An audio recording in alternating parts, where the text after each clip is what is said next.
السلام علیکم دوستو، میرا نام ہے ڈاکٹر کیسر لیاس۔ کیسے ہیں؟ امید ہے آپ خیریت سے ہوں گے۔ دوستو، آج کی ویڈیو محسن نقوی کے متعلق ہے۔ یہ کس نے ہم سے لو کا خراج پھر مانگا، ابھی تو سوئے تھے ہم مقتل کو سرخ رو کر کے۔ محسن نقوی نے زندگی کو بہت قریب سے پرکھا اور قریب سے دیکھا۔ محسن نقوی اپنی پیدائش کے متعلق کہتے تھے، ڈیرہ غازی خان کے پسماندہ سرزمین، چھوٹا سا شہر اور پھر شہر کا ایک چھوٹا سا بلاگ یا محلہ، جسے بلاگ نمبر 45 یا محلہ سادات کہتے ہیں۔ اس محلے کی ایک چھوٹی سی گلی اور گلی میں نیم تاریک مکان، جہاں 5 مئی 1947 کی صبح کی پہلی کرن کے ساتھ دنیا کے بے شمار جانداروں میں سے ایک اور معمولی سی جان کا اضافہ ہوا۔ چھوٹا سا گھر تھا، حسب روایت خوشی منائی گئی، 2-4 لمحوں کی مبارکباد، پھر سناٹا چھا گیا تھا۔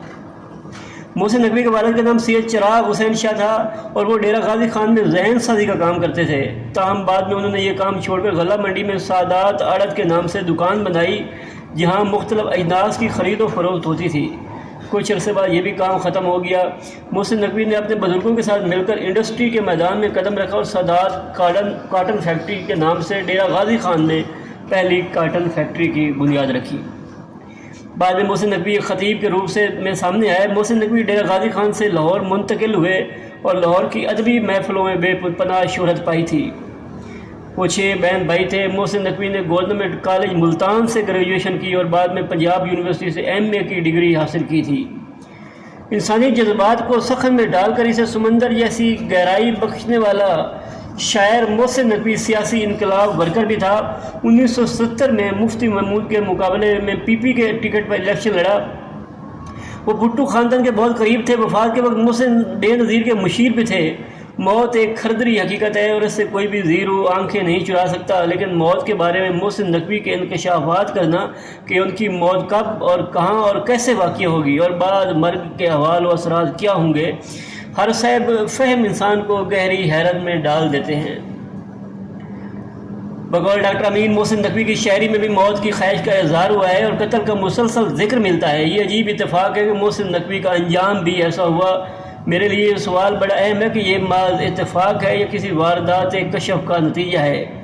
اردو ادب کا یہ چمکتا چراغ 15 جنوری 1996 کو مون مارکیٹ لاہور میں اپنے دفتر کے باہر دہشت گردوں کی فائرنگ سے بجھ گیا تھا۔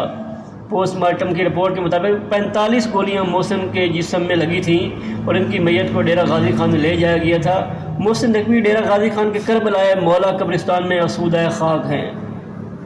محسن نقوی کے 2 بیٹے اور ایک بیٹی ہوئی۔ بڑے بیٹے کا نام سید عقیل محسن نقوی ہے، جو اپنے بابا کے نقش قدم پر چلتے ہوئے ذکر اہل بیت علیہ السلام بیان کرتے ہیں۔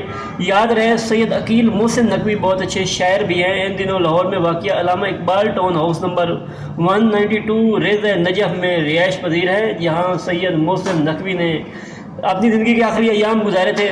محسن نقوی کے والد چراغ حسین نقوی چند دن پہلے 23 اگست کو اس فانی جہان سے کوچ کر گئے تھے۔ ان کی نماز جنازہ لاہور ماڈل ٹاؤن گراؤنڈ میں ادا کی گئی تھی۔ مولانا غلام شبیر نجسی بھی نے ان کی نماز جنازہ پڑھائی تھی۔ مرحوم سید چراغ حسین نقوی کو ان کے آبائی گاؤں لیل برکان گجرانوالہ میں آہو اور سسکیوں کے ساتھ سپرد خاک کر دیا گیا تھا۔ فرینڈ، ویڈیو پسند آئے تو لائک کریں اور چینل کو سبسکرائب کر لیں تاکہ نئی آنے والی ویڈیو آپ تک پہنچ سکے۔ شکریہ۔